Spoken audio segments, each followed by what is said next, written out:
Shalom everyone. You don't believe what I find. Look, I'll show you. Wait, ha?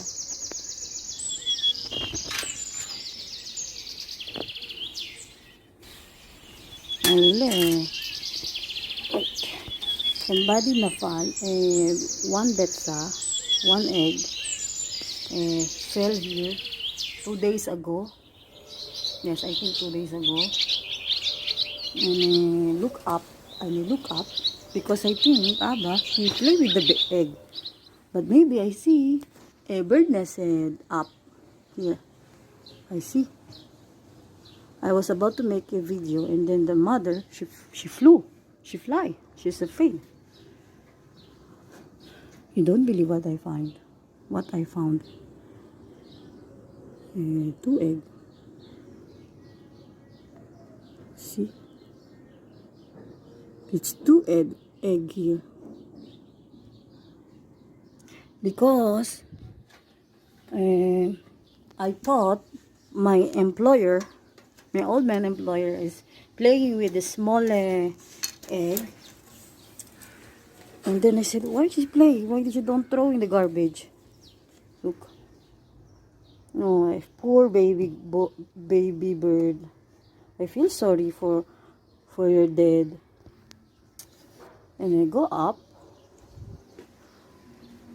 I don't know that there's a more 2 egg here.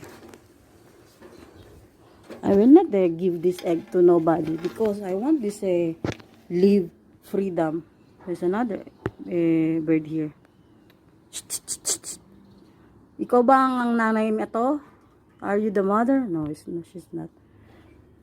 And then I go up. I check. I want this bird live free. This one too. See?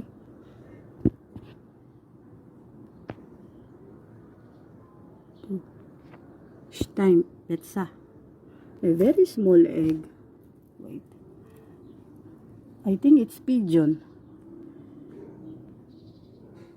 It's a pigeon, I think. Very small.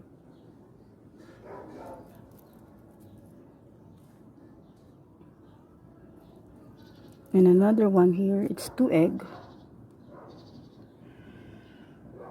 See, it's very small. It's 2 egg. One is looking like white and the other one is looking like red. But I let it there. I don't want to touch. I don't want to transfer.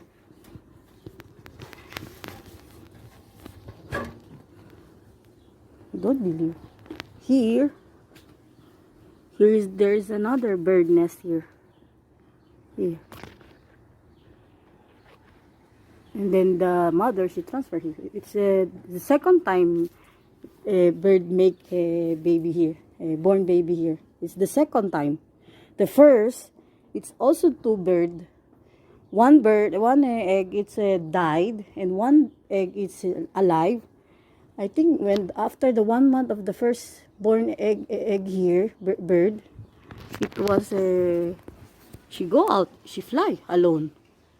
I see the mother, she give all the time food to the mouth of this 2 baby. But this is the second time. This is not the first time I see a bird born here. Bird egg. I think it's pigeon, small bird. But the second mother I see, it's little big bird. Something like this. Bye, shalom. See you again when you turn 1 year old. Bye. Thanks for watching.